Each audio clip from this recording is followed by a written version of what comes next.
ठीक है। तो लेंथ ऑफ परपेंडिकुलर देख लेते हैं, ये भी काम का चीज़ है। लेंथ ऑफ परपेंडिकुलर में क्या होगा, जैसे मान लिया कोई कोऑर्डिनेट किसी जगह पे है, ठीक है, लाइन किसी और जगह पे है। अगर तुमसे बोला जाए कि उस पर्टिकुलर पॉइंट से अगर तुम परपेंडिकुलर ड्रॉ करते हो उस लाइन पे, तो डिस्टेंस कितना होगा, परपेंडिकुलर डिस्टेंस, लेंथ कितना होगा, ये फाइंड करना लोग सीखेंगे। उससे पहले थोड़ा डेरिवेशन देख लेते हैं, ठीक है।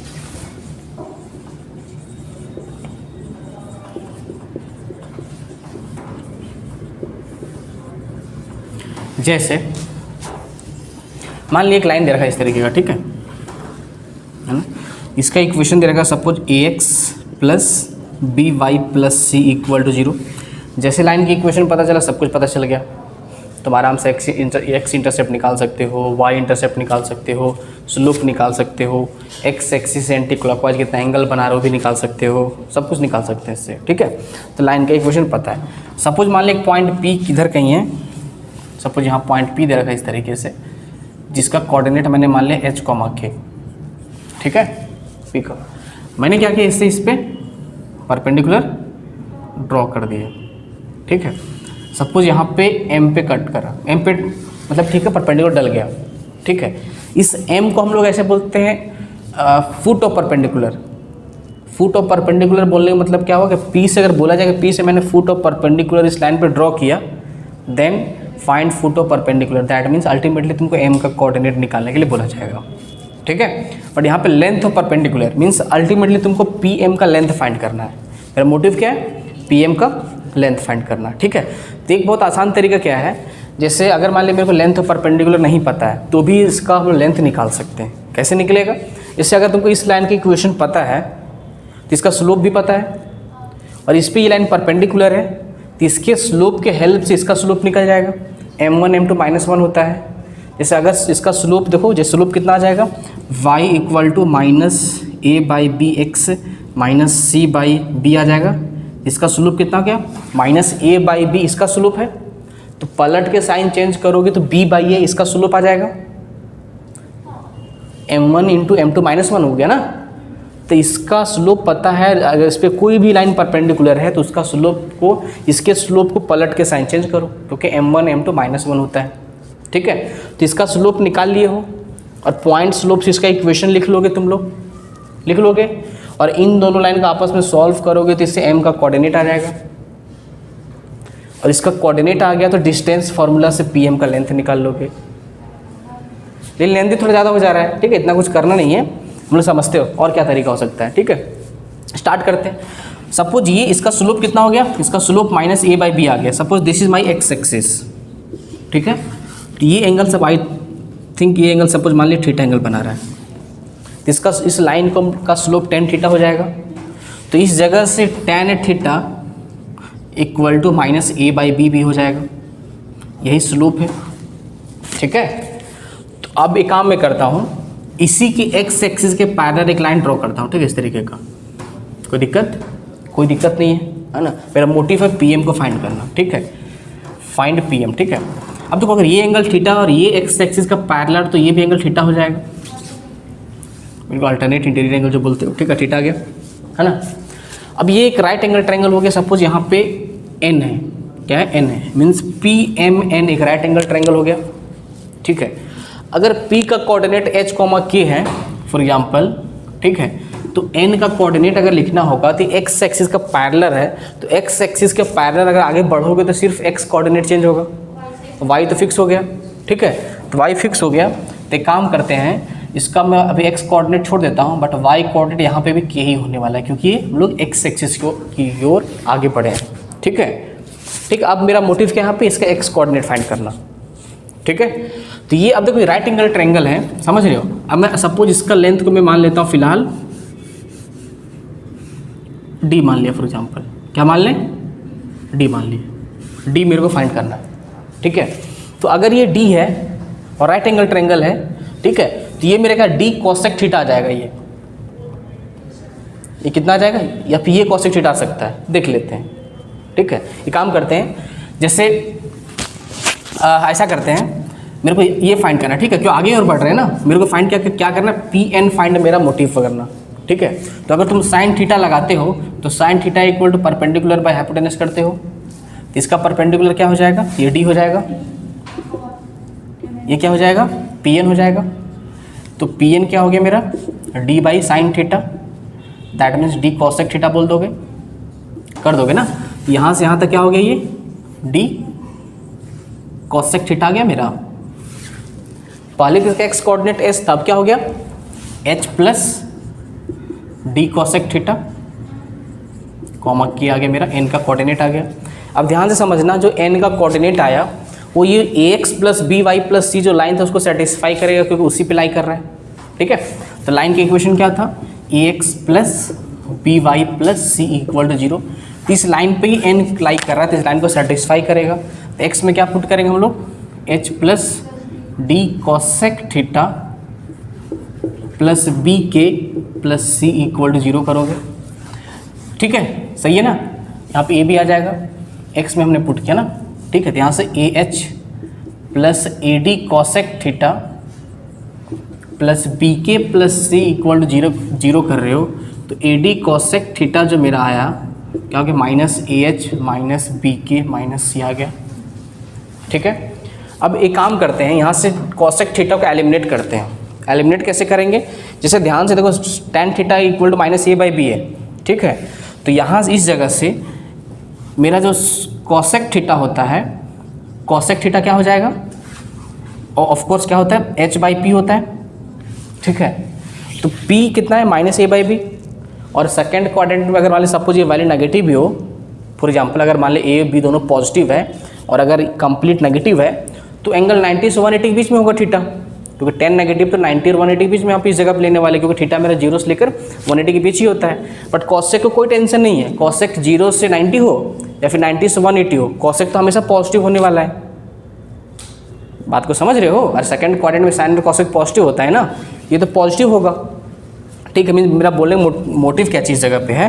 तो यहाँ से क्या बोलते हैं, इसका हाइपोटेनस निकालोगे इस ट्रायंगल में, ट्रायंगल से बनाओगे इस तरीके से ना, ये थीटा मान लिया, तो ए बी सपोज बोल रहे हो, root under a square plus b square आ जाएगा, ठीक है। तो क्या हो गया ये, root under a square plus b square by a करोगे कॉसेक थीटा, ठीक है।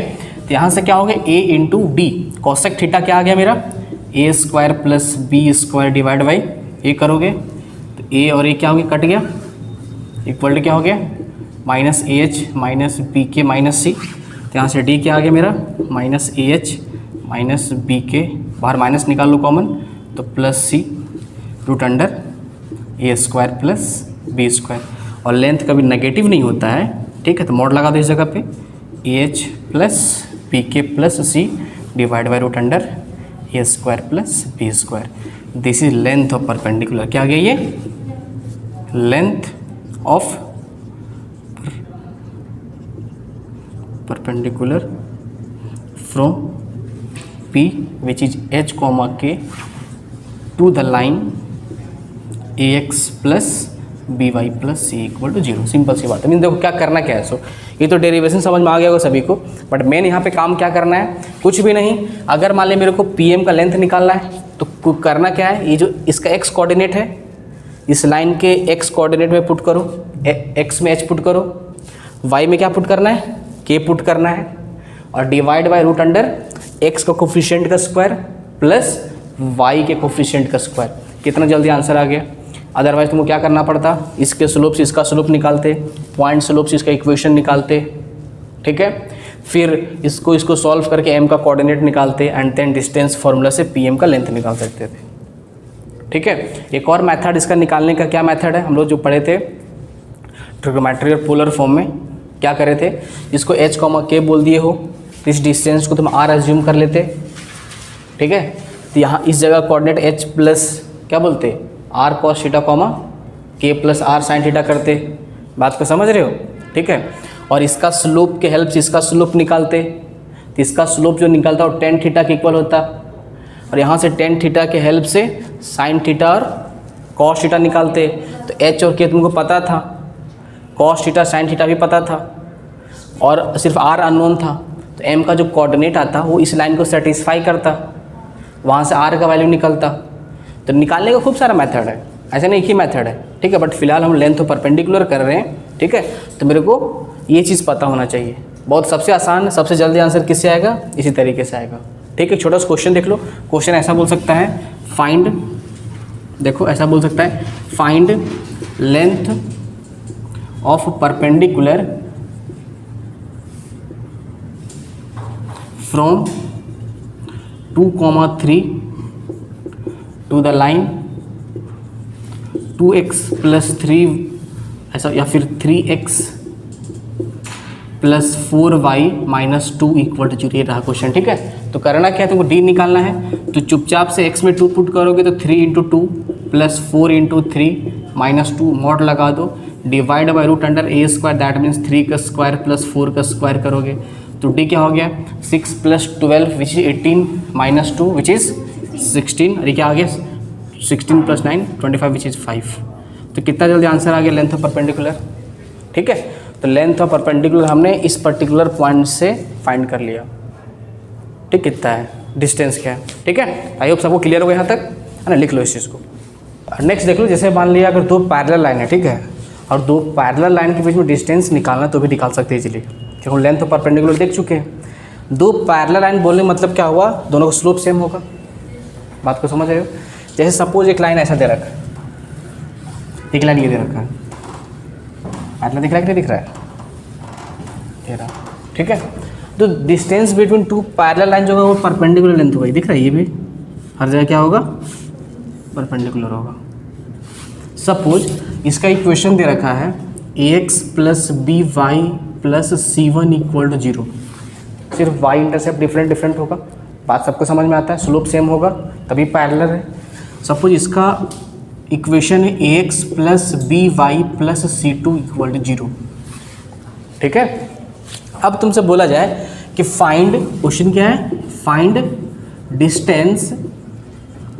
डिस्टेंस बिटवीन, जो भी L1 ये रहा, this is L2, L1 and L2 बोला जाए तो करना क्या चीज़ है, चुपचाप से मान लीजिए इसके बीच का डिस्टेंस क्या मैंने मान लिया d, सपोज अज्यूम कर लिया।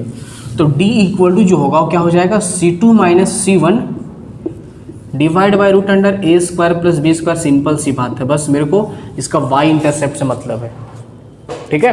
ये समझना क्वेश्चन क्या है, ऐसा क्वेश्चन है कि find distance between 2x + 3y - 4 = 0 and 4x + 6y - 7 = 0 बोल दिया गया, ठीक है। अब ध्यान से देखना, दोनों का स्लोप सेम आने वाला है, तो मेक श्योर कि दोनों का x का कोफिशिएंट और y का कोफिशिएंट सेम बना लो पहले। अगर पैरेलल है तो मेरे को दोनों का स्लोप सेम दिखाई दिया, बट दोनों का x का कोफिशिएंट और y कोफिशिएंट डिफरेंट दिख रहा है मेरे को यहाँ पे, ठीक है। तो ऐसा क्या करें, देखो L1 = क्या दे रखा है तुमको 2x + 3y - 4 = 0। L2 में काम करो, दोनों से 2 कॉमन निकाल लो, क्या हो जाएगा 2x + 3y - 7/2 आ गया। इस 2 को बाहर हटा दो, फेंक दो, ठीक है।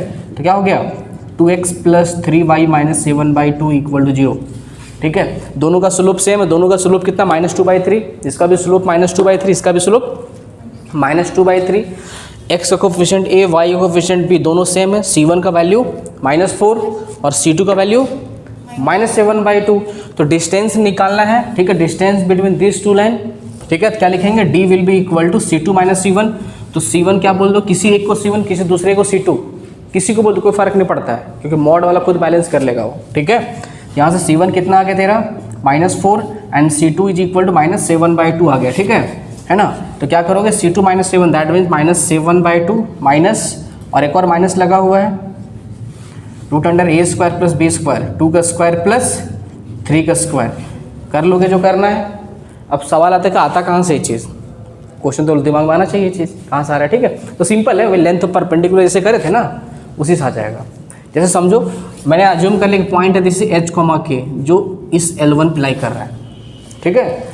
L1 पे लाई कर रहा है, मेरे को लेंथ ऑफ परपेंडिकुलर निकालना है। ये कहाँ से आ रहा है इसको हम लोग देख लेते हैं एक बार, ठीक है। तो आई अज्यूम कि H, K एक पॉइंट है जो L1 पे लाई कर रहा है, कर सकता है। तो अब तुम लाइन L1 लाइन को भूल जाओ, इस पॉइंट पे फोकस करो और सिर्फ L2 लाइन पे फोकस करो। तो अगर तुमको पॉइंट पता है तो लेंथ ऑफ परपेंडिकुलर निकाल लोगे, डी निकाल लोगे ना, लेंथ ऑफ परपेंडिकुलर अभी जस्ट देखे थे। तो लेंथ ऑफ परपेंडिकुलर क्या हो जाएगा, देखो यहाँ से d will be equal to इस L2 लाइन के रिस्पेक्ट में AH plus b k plus C2 mod divide by root under a square plus b square बोल दोगे, यही तो लेंथ ऑफ परपेंडिकुलर होगा। अगर H कॉमा के L1 पे लाई कर रहा है तो L1 को भी सेटिस्फाई करेगा, इस लाइन को सेटिस्फाई करेगा। तो x में क्या लिखेंगे, AH plus b k plus C1 equal to 0। तो इस जगह से AH प्लस बी के का वैल्यू माइनस C1 आ गया ना। अब ध्यान दो, AH प्लस बी के जगह पे मैं माइनस C1 लिख सकता हूँ इसकी जगह पे। तो D क्या हो गया, minus C1 plus C2 divide by root under a square plus b square. यहीं से हम लोग बोलते हैं, इसलिए ऐसा लिखो C2 माइनस C1 लिख लो, ज़्यादा बेटर देखने में लगेगा। तो this is distance between two parallel line. I hope सबको समझ में आ गया होगा, क्लियर है। तो distance between two parallel line क्या हो जाएगा, C2 माइनस C1। सिर्फ वाई इंटरसेप्ट बोल लो या फिर ये बोल लो, C कांस्टेंट जो था ना, ये इस फॉर्म में ले आओ, इसमें से दूसरे वाले को माइनस कर दो, ठीक है। बस मेक श्योर कि दोनों का x कोफिशिएंट और y कोफिशिएंट सेम बना लेना पहले, ठीक है। ये मेरा था distance between two parallel line, इसको लिख लो।